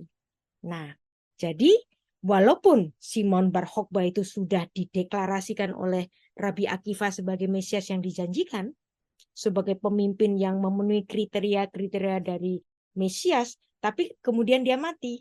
Nah, karena dia mati, kemudian berarti dia itu bukan Mesias yang dijanjikan. Berpijak dari kematian Simon Bar Khokhbah ini, itulah yang menyebabkan Maimonides itu menyatakan bahwa Yesus Kristus nggak layak disebut sebagai Mesias karena dia mati. Sama kayak siapa? Sama kayak Simon Bar Khokhbah. Tidak usah kita masalahkan perkara penolakan mereka kepada Yesus Kristus. Tetapi di sini kita melihat bahwa musuhnya Kristen saat itu ya mengakui bahwa Yesus Kristus adalah tokoh sejarah. Dan inilah konsep Mesias yang telah kita imani bahwa Yesus Kristus itu memang Mesias yang dijanjikan dan dia melayani di bumi selama 3,5 tahun dan di situ pula dia memuridkan 12 muridnya di ring pertama dan kemudian ada 70 murid di ring kedua. 2 dari 12 muridnya itu menulis kitab Injil dan 2 dari 70 muridnya itu menulis kitab Injil juga. 2 dan 2 kesaksian ini bicara tentang biografi Yesus Kristus bersama-sama memenuhi hukum dui ganda saksi. Dan di sepanjang zaman pada gereja mula-mula mereka bersaksi bahwa Yesus memang tokoh sejarah. Bahkan mereka mengalami penganiayaan. Jadi ini bukan mitos. Dan bahkan sampai runtuhnya Romawi Barat dan terjadi Edik Milan yang kemudian Kaisar Konstantin menjadi seorang Kristen dan Kristen menjadi agama negara. Dan di sepanjang abad dan sampai hari ini disaksikan berkali-kali bahwa Yesus bukan mitos. Termasuk kesaksian dari seorang sejarawan Romawi lahir sekitar tahun 52 Masehi, meninggal sekitar tahun 120 Masehi. Dia menuliskan tentang penyaliban Yesus. Di sini menandakan bahwa Yesus bukan mitos. Dan kemudian Flavius Josephus itu juga bersaksi bahwa Yesus Kristus adalah tokoh sejarah. Inilah yang kita katakan bahwa sebenarnya orang-orang yang menyebut Yesus adalah mitos saja itu standarnya enggak adil pada Alkitab. Sokrates, Plato, Aristoteles, ya, nama-nama besar ini salinan-salinannya itu enggak lebih dari 10, tapi mereka tidak dipandang sebagai mitos tetapi tokoh sejarah. Dan kata-kata mereka dipercayai begitu saja. Walaupun salinan-salinannya sangat sedikit dibanding dengan salinan-salinan Alkitab kita. Nah, ini standarnya sangat gak adil sekali kepada Alkitab. Dan dari sini kita bersama-sama tahu bahwa betul-betul Yesus Kristus adalah tokoh sejarah, bukan mitos. Saya kembalikan kepada Pastor Timi dan kita bisa bertanya jawab. Bapak Ibu, kita punya 45 menit. Saya akan buka 3 penanya pertama, Bapak Ibu. Bapak Ibu boleh raise hand. Satu penanya melalui kolom chat dikatakan, kalau nama YHWH tertuju pada Yesus, nama Bapak siapa ya? Tuhan itu memperkenalkan kepada Israel, namanya adalah Yod-Heh-Vav-Heh, bahwa namanya itu selama-lamanya. Nah, sedangkan nama Yesus adalah Yod-Heh-Vav-Heh yang menyelamatkan. Jadi di dalam nama Yesus ada nama Bapa, yang dimana Bapa itu menyelamatkan melalui Yesus Kristus. Jadi di sini korelasinya ada. Jadi Yod-Heh-Vav-Heh memang nama Bapa, dan Yesus Kristus, di dalam Yesus Kristus itu ada nama Bapa. Begitu, Pastor Timi. Selamat malam Bu Rita. Saya ingin bertanya, mohon penjelasannya Bu, di dalam kitab Ayub pasal 19 ayat 25. Di situ Ayub kan berkata, aku melihat penebusku hidup. Dia bangkit dari antara debu. Nah, padahal ya zamannya Ayub itu PLPB kan belum ditulis. Roh Kudus juga belum diturunkan, artinya belum berdiam di setiap orang percaya. Dia dari mana bisa membayangkan ada seorang penebus yang bangkit? Mohon penjelasannya Bu Rita. Ya, baik. Di dalam konteks perjanjian lama, orang-orang Yahudi, orang-orang Israel, siapa sih yang dikenal oleh orang-orang Yahudi itu? Tentu saja ya hanya Bapa saja. Mereka belum dapat membayangkan sang penebus nanti datang ke bumi itu siapa, ya. Mereka belum dapat membayangkan. Dan pada saat penulisan kitab Ayub ini, menurut catatan sejarahnya, ini bahkan ditulis sebelum pembuangan di Babel. Konsep Mesias yang paling mendasar itu terjadi setelah pembuangan di Babel. Jadi apa yang ada yang di benaknya Ayub ketika dia menyebut siapa penebusnya, tentu saja dia nggak akan membayangkan bahwa itu nanti dia akan lahir dulu sebagai bayi. Dia nggak akan membayangkan itu. Dia nggak akan sampai pikirannya itu ke situ. Tapi dia memahami bahwa Allah itulah sang penebusnya. Ayub 19 ayat 5. Tapi aku tahu penebusku hidup. Akhirnya ia akan bangkit di atas debu. Jadi di sini, ini adalah bagian yang terkenal memang amat sulit. Perkataan penebusku hidup. Di sini mungkin pada saat itu Ayub juga no idea. Karena ini suatu nubuat, jenis nubuat. Ayub menubuatkan bahwa dalam keadaan setelah tubuhnya rusak di dalam kubur, ia akan dibangkitkan lagi. Tapi sebenarnya dia have no idea. Sama juga ketika Daud itu menulis satu kata, Eli, Eli, lama sabachthani. Apakah Daud merujuk kepada Yesus Kristus? Pada saat dia menulis di dalam ilham Roh Kudus, dia belum dapat membayangkan. Kata-kata ini adalah menubuatkan sesuatu yang dipenuhi pada ribuan tahun kemudian. Jadi kalau kita membaca kitab Perjanjian Lama, satu nubuat-nubuat yang diucapkan tokoh-tokoh Perjanjian Lama, saya mengharapkan kita jangan menjejalkan apa yang pemahaman kita di Perjanjian Baru kita terapkan di Perjanjian Lama.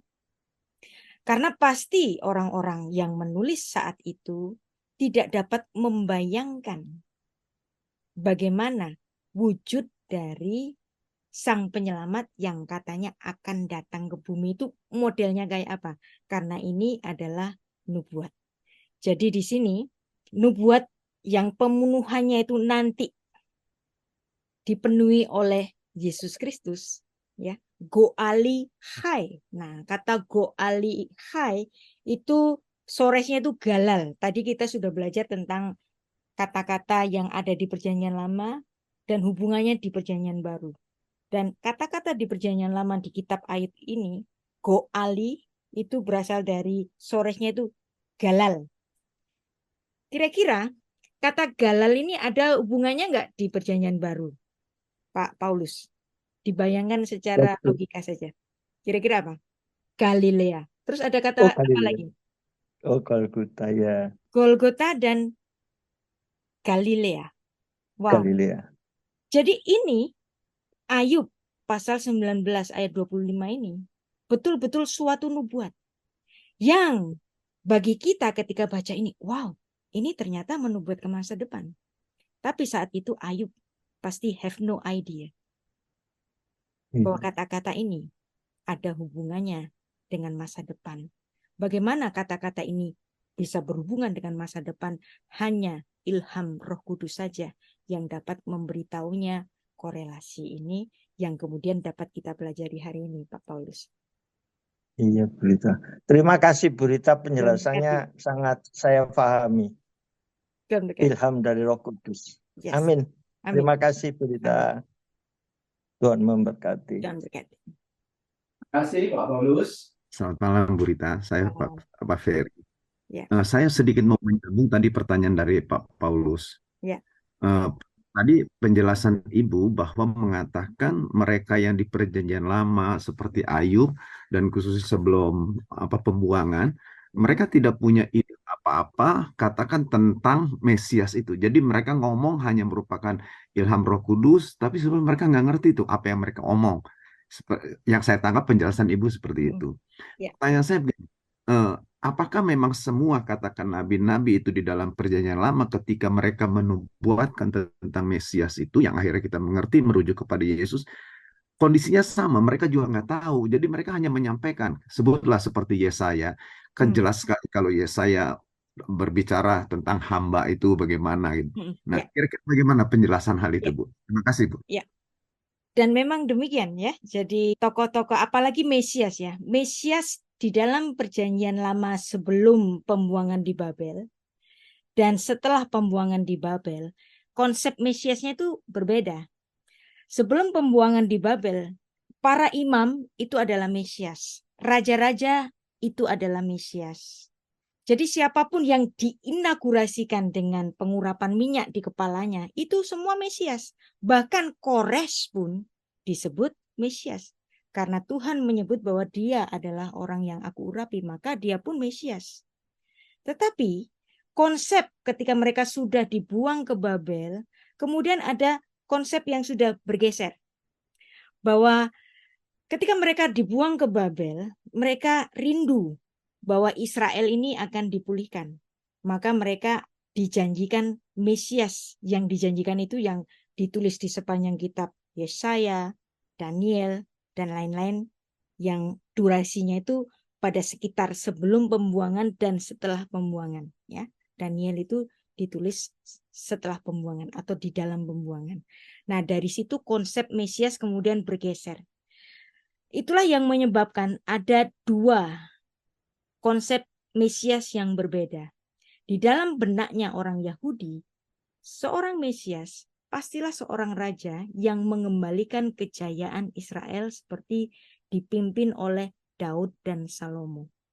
Tetapi konsep Mesias menurut Tuhan, yang diurapi menurut Tuhan, itu adalah konsep Mesias yang bukan hanya bicara tentang apa yang di atas bumi, tetapi lebih bicara tentang kekekalan itu. Jadi konsepnya berbeda. Itulah yang menyebabkan orang-orang Yahudi yang berpikir bahwa Yesus memang Mesias dan mereka berteriak Hosana di Yerusalem, ya, dalam hitungan hari saja. Ketika mereka berteriak Hosana, Hosana, Hosana, kemudian salibkan dia, salibkan dia, salibkan dia. Jadi para pembaca saat itu maupun yang menulis saat itu, saya rasa dua-duanya have no idea. Yang bagaimanakah Mesias yang dijanjikan ini? Tetapi di dalam ilham Roh Kudus, Daud menuliskan kriteria sang penyelamat itu. Misalnya, di dalam Matius pasal 23, Tuhan adalah gembalaku. Dan dia merujuk pada Adonai Roi. Dan di perjanjian baru, Yesus merujuk kata-kata yang sama, bahwa sang gembala itu adalah aku. Nah, jadi apa yang ditulis oleh Daud, dia tidak mengetahui apa yang terjadi kemudian.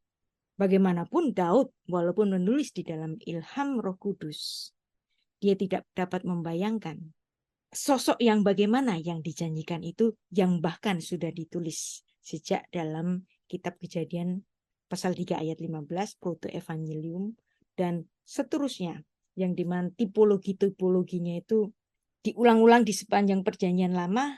Saya rasa juga orang-orang Yahudi have no idea penggenapannya itu akan seperti apa. Kecuali memang pernyataan dari Allah sendiri, misalnya melalui malaikat, hari ini telah lahir bagimu juru selamat. Jadi ternyata juru selamat itu lahir. Nah, lahirnya kapan? Hari ini. Yang mana? Yang itu. Nah, jadi sampai pada saat Yesus hadir, orang-orang pilihan Tuhan, bahkan para nabi, saya rasa ini menurut penafsiran saya, Anda boleh nggak setuju. Saya rasa mereka semuanya have no idea, walaupun tulisan mereka ada di dalam ilham Roh Kudus. Pak Ferry. Terima kasih Bu Rita untuk penjelasannya. Makasih. Dari Ibu Maria Anastasia. Ya. Mohon penjelasan, siapakah yang berbicara di dalam Wahyu pasal 1 ayat 8? Aku adalah Alfa dan Omega, firman Tuhan Allah yang ada dan yang sudah ada dan yang akan datang, yang Maha Kuasa. Yang bicara Yesus Kristus. Dan itu diulangi dalam Wahyu 1 ayat 18 juga. Alfa Omega. Dan itulah yang tadi saya bahas dalam Ibrani yang mengatakan Yesus dahulu dan sekarang itu sama. Jadi memang Yesus Kristus yang bicara. Dan mungkin saya berbeda dengan yang lain. Saya menganggap bahwa Yesus Kristus adalah Yod He Vav He di dalam daging. Bapak Mora Panjaitan, Bu. Pertanyaannya, sekarang begitu masif yang meragukan ketuhanan Yesus, termasuk sebagian orang Kristen juga. Apakah itu pengaruh ajaran agama sebelah? Betulkah? Ya. Sedangkan bukti sejarah dengan banyak dokumen jelas menjelaskan ketuhanan Yesus. Jadi ada dokumen yang tidak sesuai yang menjelaskan tentang Yesus, dan itu sebagai dasar sebagian orang Kristen juga untuk menjelaskan kesetaraan Yesus dengan Bapa. Yesus adalah Tuhan. Yesus adalah Juru Selamat.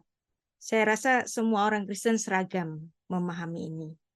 Tetapi tentu saja ada kesalahpahaman yang mungkin bisa saya sebut saja potongan-potongan video yang sedang viral itu kan. Itu kan yang dipertanyakan. Dan potongan-potongan itu saya mengatakan itu tidak adil. Hanya memotong bagian kecil saja sedangkan penjelasannya itu berjilid-jilid. Kalau memang mau memahami potongan video itu, mereka harus menggali juga penjelasannya yang berjilid-jilid itu. Jadi tidak adil kalau kita menjudgment hanya satu potongan video itu. Saya rasa kita semua memiliki muara dan tujuan yang sama, yaitu keimanan bahwa Yesus adalah Tuhan dan Juru Selamat. Kalau misalnya dikatakan bahwa Yesus Kristus harus setara, ya boleh saja. Tapi bagaimanapun itu adalah tafsir. Kita nggak boleh menafikan satu bukti, dan ada banyak bukti. Misalnya dalam 1 Korintus 11 ayat 3, yang jelas menuliskan kepala dari Kristus ialah Allah. Yang maksudnya Allah ini adalah Allah Bapa. Jadi memang ada hierarki, bagaimanapun ada hierarki. Yesus Kristus sangat menghormati Bapanya, yang dimana di situ ada hierarki. Mungkin nanti minggu depan kita bicara banyak mengenai hierarki ini, yang dimana di dalam rumusan-rumusan Trinitas itu terjadi perbedaan-perbedaan. Trinitasnya Ortodoks dengan Trinitasnya Katolik Roma itu berbeda. Dan kita juga tidak boleh membuang kenyataan yang dimana 1 Korintus 11 ayat 3 betul-betul menuliskan kepala dari Kristus ialah Allah. Doa Yesus di Taman Getsemani, Bapa, jangan kehendakku yang jadi, tapi kehendakmu saja. Yang artinya di sini, Yesus Kristus menaruh dirinya untuk submit kepada Bapa, yang dimana di situ ada hierarki. Secara hakikat kita mengakui bahwa ketuhanan Yesus adalah sama. Tetapi bagaimanapun, saya percaya tetap ada hierarki. Ya, kalaupun ada kesalahpahaman, kalaupun kita yang ada di sini pun salah paham terhadap potongan video yang kurang dari 1 menit itu, atau mungkin 1 menitan itu, kita harus juga secara adil untuk mempelajari penjelasan-penjelasan setelahnya, supaya jangan salah paham dong. Begitu, Pastor Timi.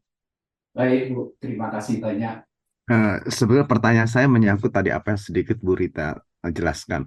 Ya. Memang jujur secara pribadi tadi waktu Ibu Rita menjelaskan tentang hierarki, bukan menjawab pertanyaan tadi itu, ada sedikit rasa tersentak saya gitu.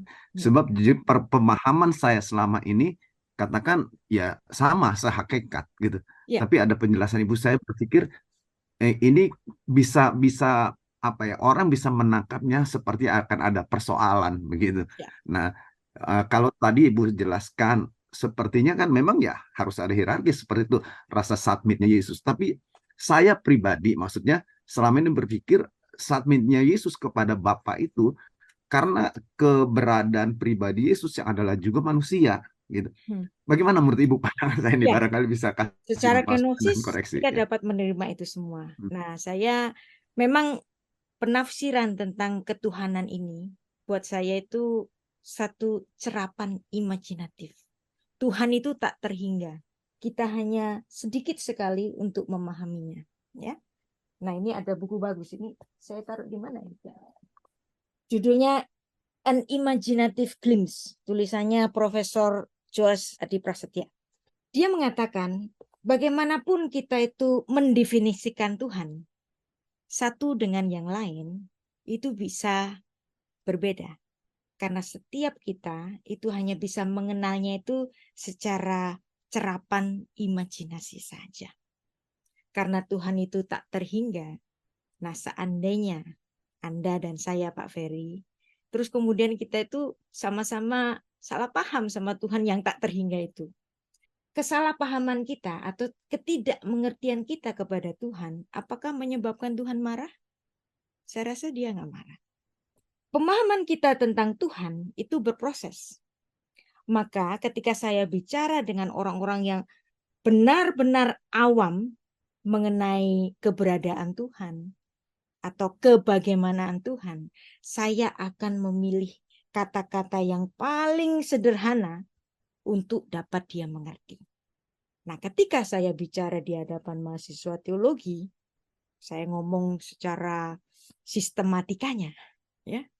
Nah, ketika saya bicara dengan orang yang lebih pintar lagi, saya justru bertanya, bagaimana pendapatmu tentang Tuhan? Nah, saya rasa begitu, Pak Ferry, ya. Jadi Terima tidak kasih, ada Mbak. jawaban yang pas Oke. banget untuk mendeskripsikan siapa Tuhan. Terima kasih, Bu Rita. Terima kasih.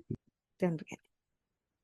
Dalam Yesaya 43:11 tertulis, akulah Tuhan dan tidak ada juru selamat selain daripadaku. Apakah ini bisa dikatakan Yesus sendiri yang berkata dari Bapak Jones Mawuntu? Memang ada banyak sekali ya pernyataan-pernyataan di dalam Perjanjian Lama yang kadang-kadang itu dinyatakan melalui malaikat, ya, dan itu disebut dengan penampakan secara teofani, ya. Kemudian itu juga ada yang mengatakan teofani itu adalah kristofani, penampakan Kristus di dalam Perjanjian Lama. Ya, saya rasa ini semua adalah penafsiran. Tapi kalau Anda tanya kepada orang Yahudi yang saat itu have no idea bahwa Tuhan itu akan mengirimkan anaknya yang tunggal ke dalam dunia ini dan kemudian ditaruh di rahimnya seorang perawan yang suci. Sedangkan kita orang Kristen membaca perjanjian lama di dalam mindset kita yang telah mengenal Yesus Kristus.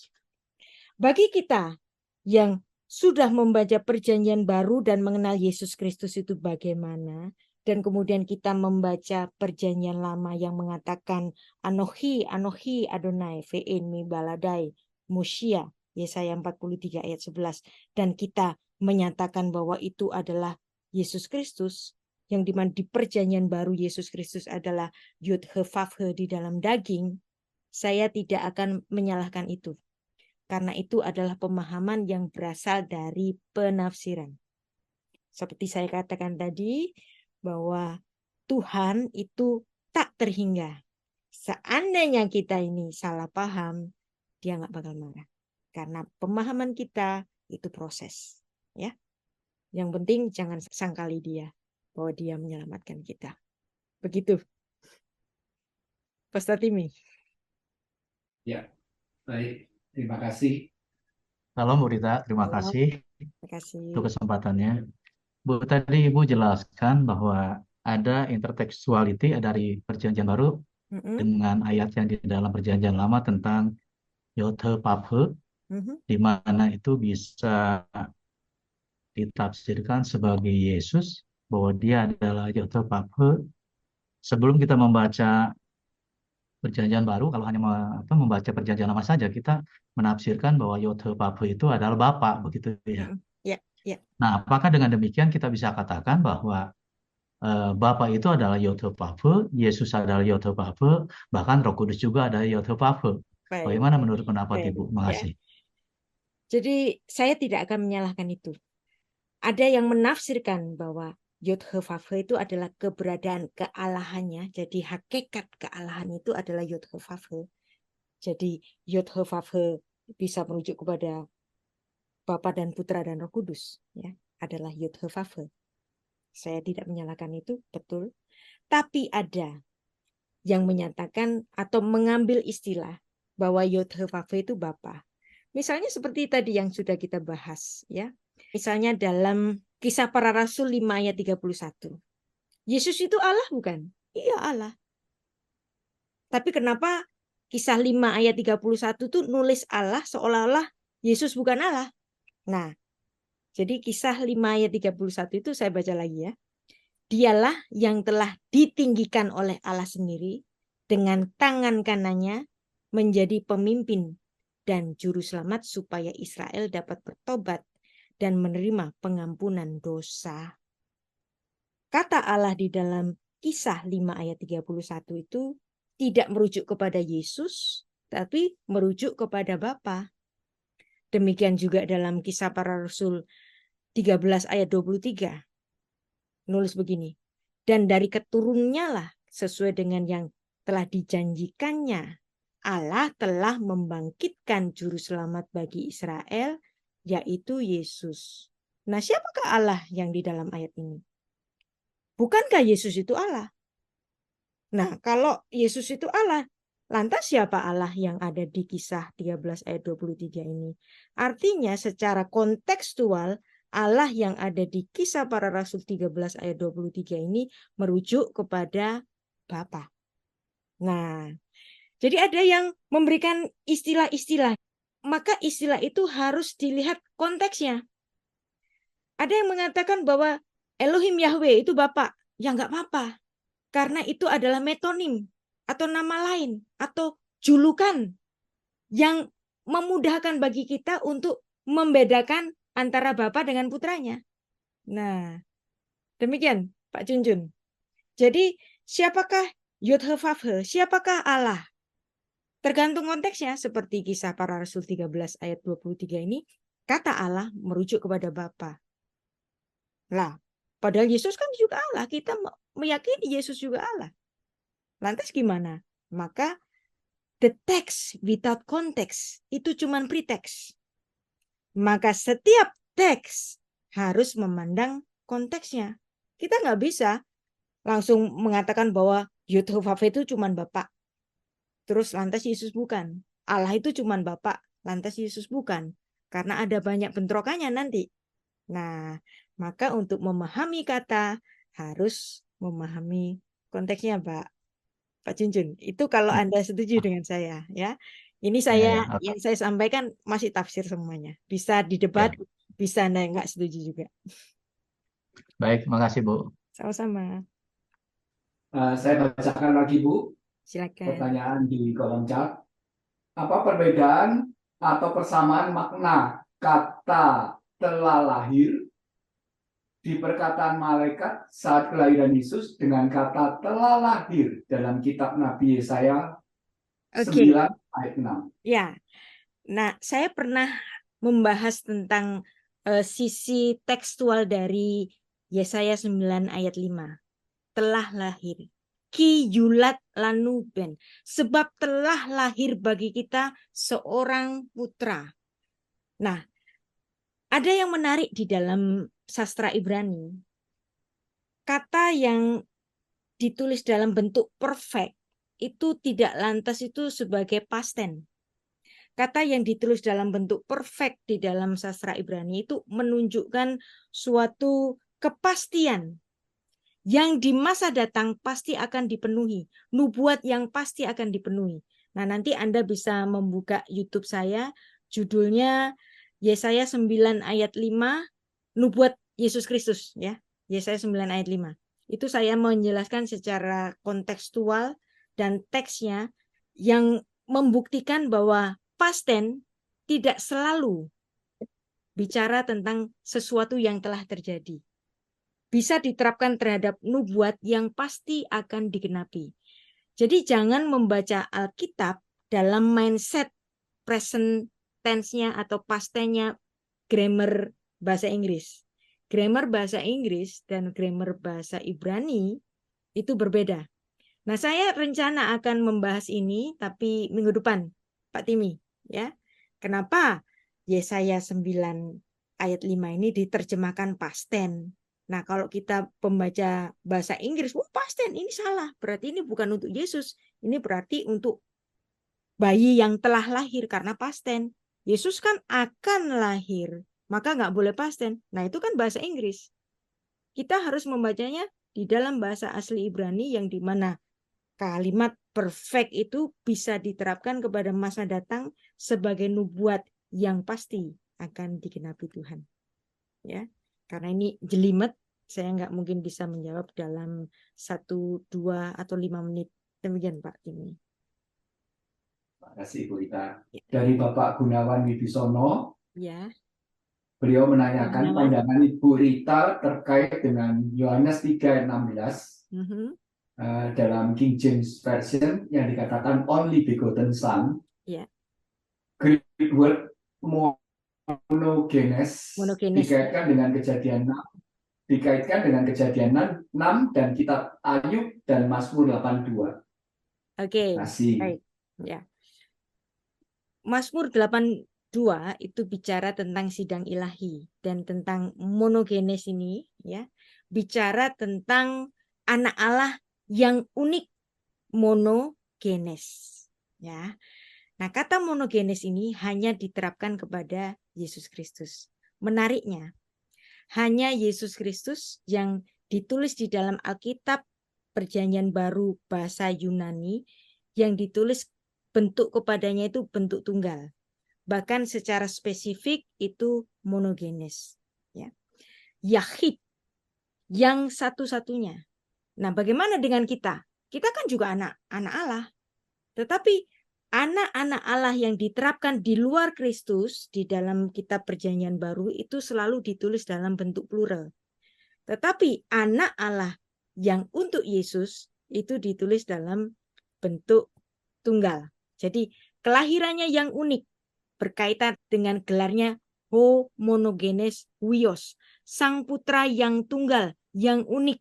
Inilah yang dimaksudkan dalam Yohanes 1 ayat 14, Yohanes 3 ayat 15, sebutan bagi Yesus yang adalah Allah yang inkarnasi ke bumi kekhususan gelar anak tunggal Allah sebagai kekhususan pribadi Yesus yang adalah Sang Firman yang nuzul, ya, yang inkarnasi dalam daging, dalam wujud manusia, di dalam kemanusiaan Yesus yang berdiam secara jasmaniah seluruh kepenuhan kealahan.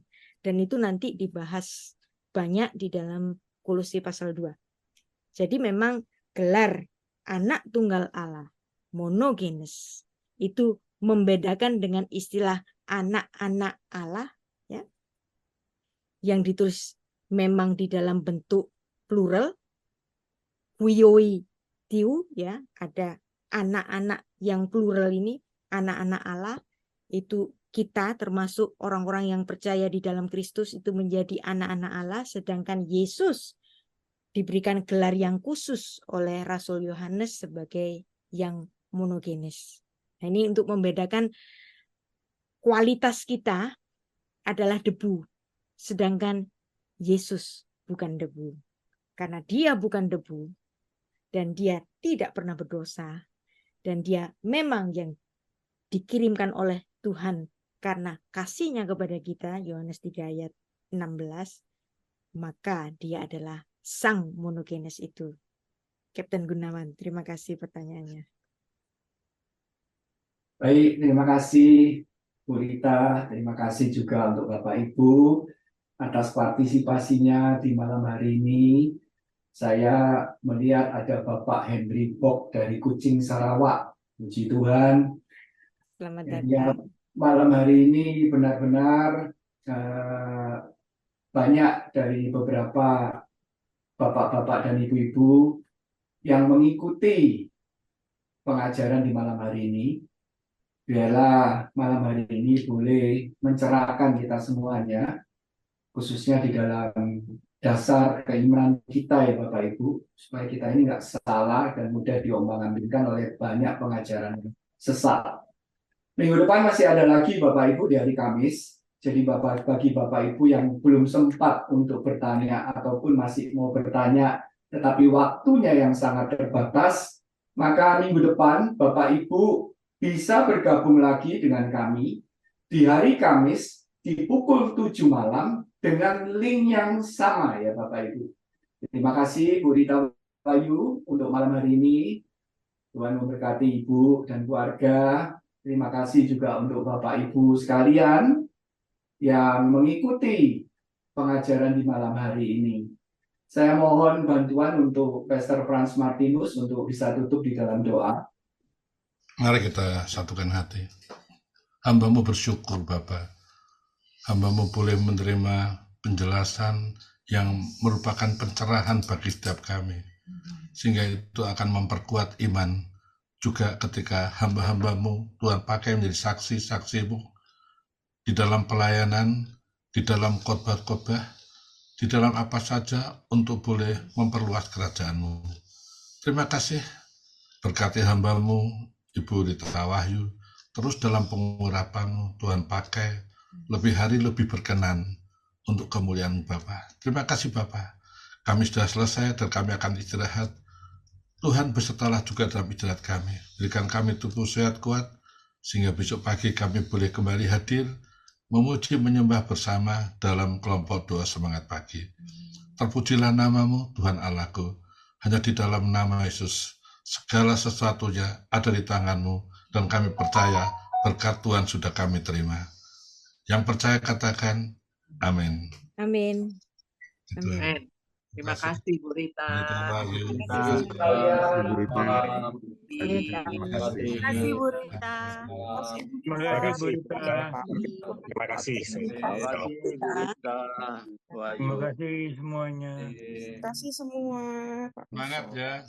Besok teman-teman yang semangat pagi juga semangat ya. Siap. Amin. Terima kasih. Semangat. Ada pengajaran, jangan lupa ada doa juga. Oh iya, pasti. Harus jalan bersama-sama. Amin. Amin. Ayo, Amin. Tuhan berkati semuanya. God bless you all. Thank you and God bless.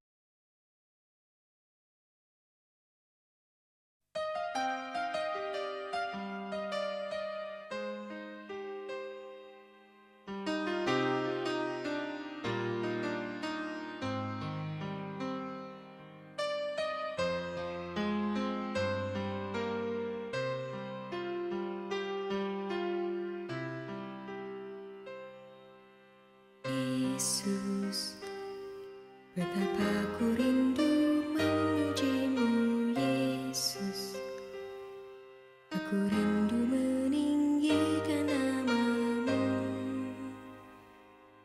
dan bersyukur atas segala berkat-Mu dan bersukacita dalam dekat-Mu. Dan ku memujimu Yesus, kudus dan mulia Engkau Yesus. Ku rindu memuji nama Yesus. Ku tinggikan namamu, ku muliakan namamu. Oh Yesus, haleluya, ku puji Kau Yesus. Ku akan bernyanyi bagi Yesus. Ku tinggikan namamu, ku muliakan namamu, Tuhan.